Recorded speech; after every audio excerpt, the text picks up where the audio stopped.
Good morning everyone. आप लोग को युवा साइंस क्लासेस हमारे यूट्यूब चैनल में स्वागत है।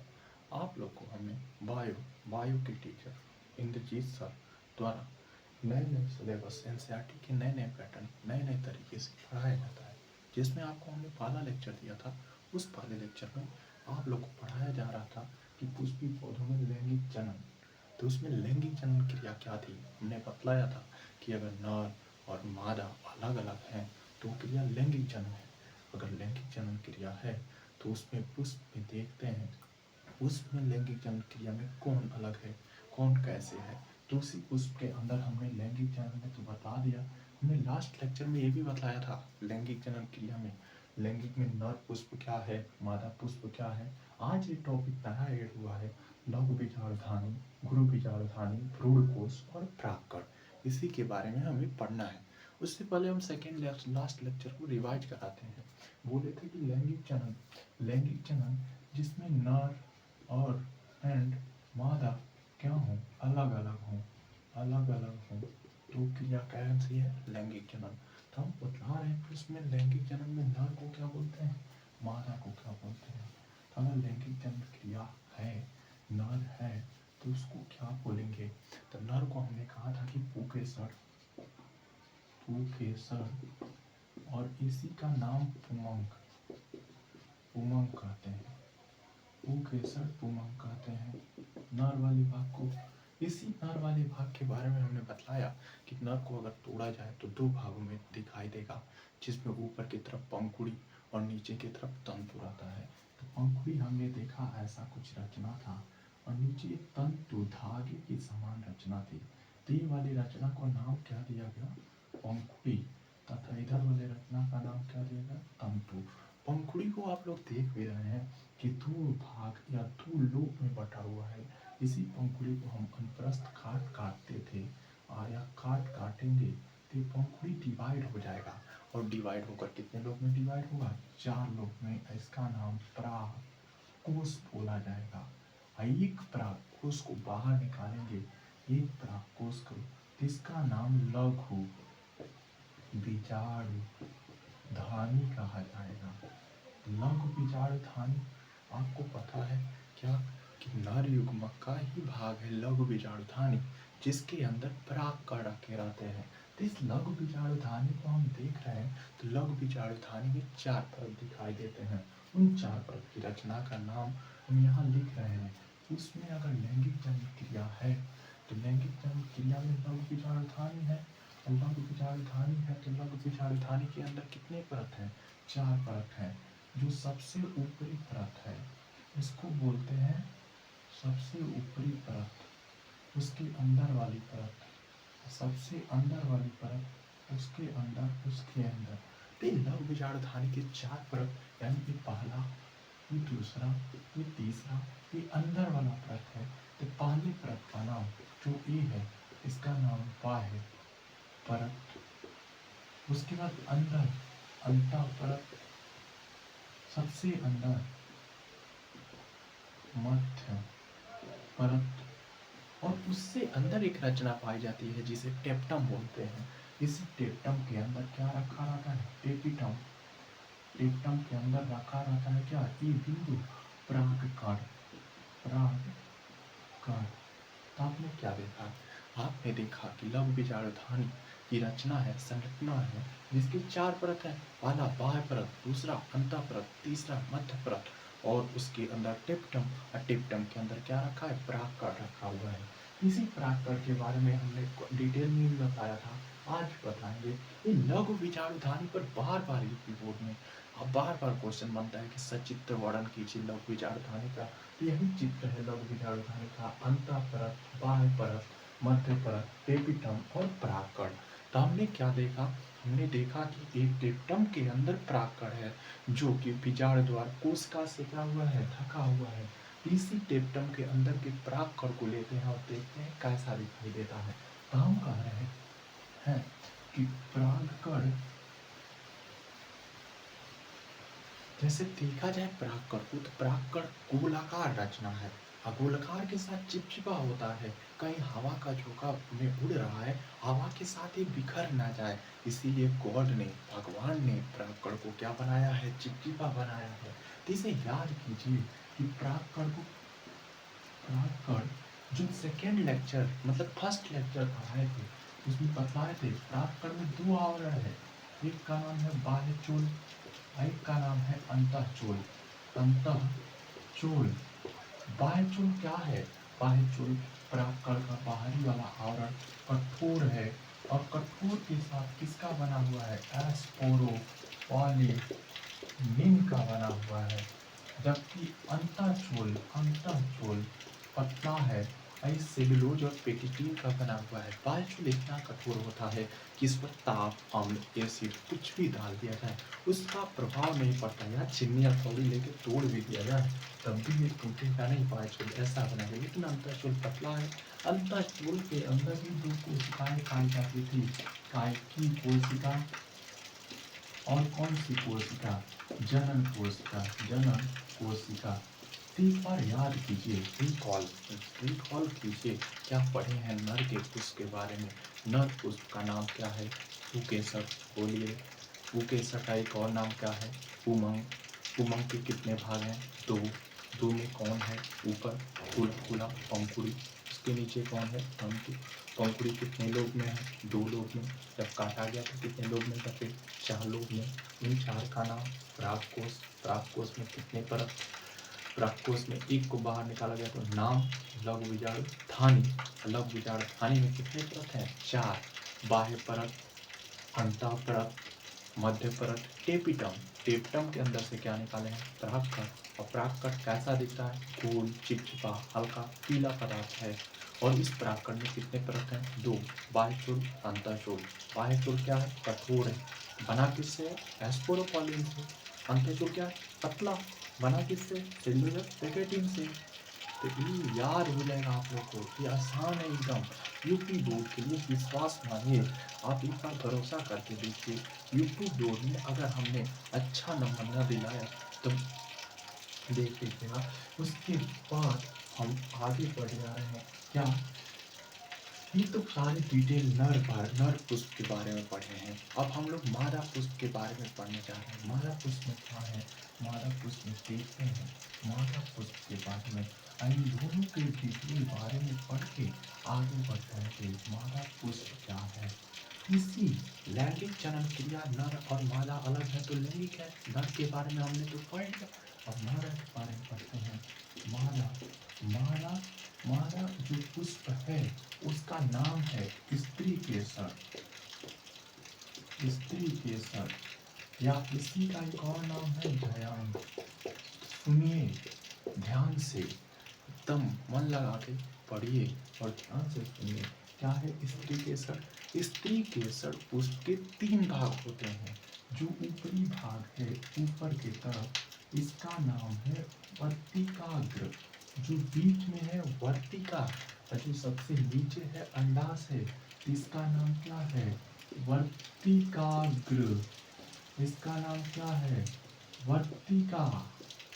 और इसका नाम क्या है? अंडाशय। अंडाशय। तो वर्तिकाग्र ऊपरी भाग है, वर्तिका बीच वाला भाग है, अंडाशय सबसे नीचे वाला भाग है। अंडाशय को रखा जाता है पुष्प आसन पर। पुष्प आसन पर। पुष्प आसन पर। तो पुष्प आसन क्रिया, पुष्प आसन अंडाशय को एक तरह से क्या करती है? स्थिर करने के लिए, स्थिर रखने के लिए एक रचना है। इसी को बारे में हम लोग पढ़ते हैं। तो आप लोग ध्यान दीजिए, जब हमने परागकोश को काटा, बाहर निकाला, चार बने थे, एक को बाहर निकाला, लघु बीजाणुधानी। लेकिन इससे अंडाशय से हम निकाल लेंगे क्या? अंडाशय का ही एक और नाम क्या बोल देंगे? गुरु बीजाणु और क्या? धानी। यानी अंडाशय का दूसरा नाम गुरु बीजाणुधानी है, या फिर इसी का नाम बोल देंगे क्या है? बीजांड है। तो अंडाशय का कितना नाम है? तीन नाम। अंडाशय, गुरु बीजाणुधानी, बीजांड। इसी गुरु बीजाणुधानी के बारे में हम लोग मादा वाले पुष्प के भाग में पढ़ेंगे। तो इसको पढ़ते हैं गुरु बीजाणुधानी के बारे में। तो हमें क्या पढ़ना है? माला पुष्प गुरु बीजाणुधानी। तो एक बार ध्यान दीजिए, गुरु बीजाणुधानी, ये भी गुरु बीजाणुधानी क्या है? गुरु बीजाणुधानी इस गुरु बीजाणुधानी का एक संरचना है। ये संरचना बार बार हर साल यूपी बोर्ड में आ जाता है कि गुरु बीजाणुधानी बीजांड का नामांकित चित्र बनाइए या बीजांड का नामांकित चित्र बनाइए। तो ये चित्र एकदम आसान है, इधर ध्यान दीजिए, एक बार पढ़िए। क्या है? इसका ऐसे बना लेंगे, फिर ऐसे कर लेंगे। इसके अंदर दो परत पाए जाते हैं और दो परत के अंदर एक रचना रखी रहती है। तो ये जो ऊपरी भाग है, ये ऊपरी भाग हाइलम, उसके नीचे ये वाला भाग फनिकल, उसके बाद ए बीजाणु द्वार सिरा,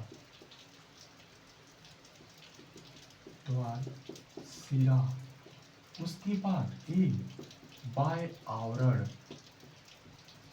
उसके बाद अंतः आवरण, उसके बाद भ्रूण कोश।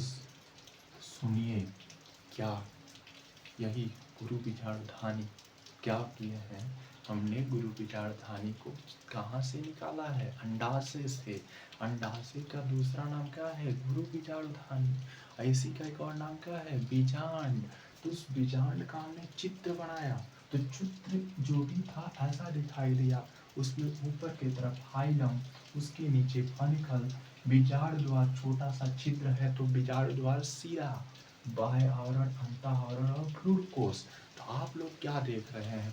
नर पुष्प काट कर लघु बीजाणुधानी के कितने परत थे? 4। बाह्य आवरण, अंतः आवरण, मध्य आवरण और टेपिटम के अंदर से पराग निकाला।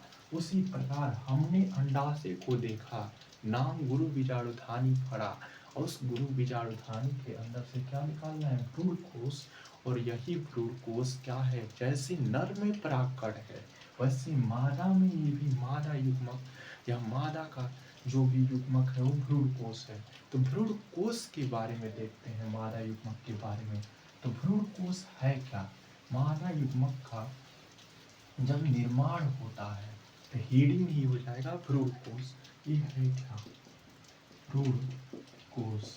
तो सुनिए, जब ये गुरु बीजाणुधानी छोटा था तो भ्रूण कोश 2 बार समसूत्री विभाजन है 2 केंद्रक का बना हुआ था। कैसे? ऐसे ही कुछ, इसमें 2 केंद्रक, फिर समसूत्री विभाजन हुआ, समसूत्री विभाजन हुआ तो 2 से बन गए कितने केंद्रक? 4 केंद्रक। फिर दोबारा समसूत्री विभाजन हुआ, समसूत्री विभाजन हुआ तो कितने बन गए? इस 2 से फिर 4 से कितने बन गए? 8 केंद्रक।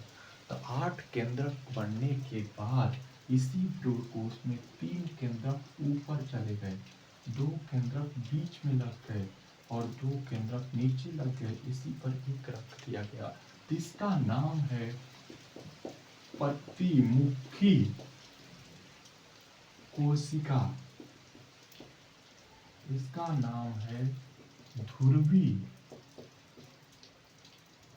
कोशिका। इसका नाम है अंड कोशिका। इसका नाम है सहायक कोशिका। तो क्या देखिए, आपने देखा भ्रूण कोश में 2 बार फ्यूजन हुआ, समसूत्री यानी माइटोसिस।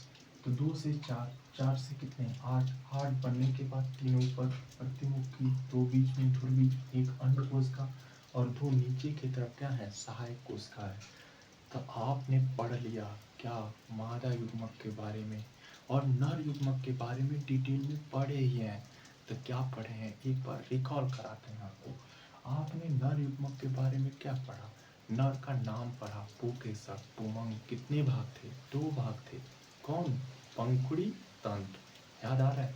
याद कीजिए एक बार। पंखुड़ी, तंतु। पंखुड़ी तंतु में देखा गया कि पंखुड़ी दो लोक में है, तो दो लोक का नाम नहीं था, पंखुड़ी ही था। जब काटा उन पर तो चार बना, चार का नाम था परागकोश। उस परागकोश के अंदर से एक भाग को निकाला लघु बीजाणु धानी। लघु बीजाणु धानी में देखा गया चार परत, बाह्य परत, अंतः परत, मध्य परत। उसके मध्य परत के अंदर टेपिटम, टेपिटम के अंदर परागकण, परागकण को लिए। परागकण को देखा कि ये 25 से 50 माइक्रोमीटर का डायमीटर का होता है, हल्का पीला चिपचिपा पदार्थ है। इस परागकण में हमने देखा दो आवरण है, बाह्य आवरण, अंतः आवरण। बाह्य आवरण कठोर है, स्पोरोपोलिनिन से बना है। अंतः आवरण पतला है, सेलुलोज और पेकेटिन से बना है। याद हुआ? उसी पर बाद मादा युग्मक पढ़े हैं, जिसे स्त्री केसर या जयंग बोलते हैं। स्त्री केसर जयंग के कितने भाग? 3। जो सबसे ऊपर है वर्तिका, जो बीच में है वर्तिका, जो सबसे नीचे है गोल गोल अंडाशय। अंडाशय का एक और नाम गुरु बीजाणुधानी, एक और नाम बीजांड। बीजांड को जब हमने लिया या गुरु बीजाणुधानी को लिया, तो हम बतला रहे हैं ना, बोर्ड में बार बार पेपर आते हैं, लघु बीजाणुधानी का चित्र बनाइए, गुरु बीजाणुधानी या बीजांड का चित्र बनाइए। तो वही लघु बीजाणुधानी यानी गुरु बीजाणुधानी का हमने चित्र बनाया था अभी, जिसमें कहा था कि ऊपरी कोशिका में सबसे ऊपर की तरफ क्या है? हाइलम। उसके नीचे क्या है? हाइलम। ऐसे ही चित्र बनाए थे। सबसे ऊपर क्या है? हाइलम। उसके नीचे क्या है? फनिकल। उसके बाद बाह्य आवरण, उसके बाद अंतः आवरण, भ्रूणकोश, ये सब देखे थे। तो भ्रूणकोश आ गया, तो भ्रूणकोश में कहा 2 बार फ्यूजन, 2 से 4, 4 से 8, 8 बनने के बाद 3 ऊपर प्रतिमुखी कोश का, 2 बीच में तुलगी कोश का, 1 ऊपर अंड कोश का, 2 नीचे सहायक कोश का। तो ये क्या है? मादा पुष्प के बारे में है। तो क्या करते हैं, इतना ही रहने देते हैं। आगे कल यही लेक्चर 3 में मादा और नर को परागकण हेडिंग के साथ देखेंगे। Thank you all of you, and please support and subscribe channel, YouTube channel NCERT, completely NCERT and fully detail NCERT आपको पढ़ाया जाएगा। Please support and subscribe.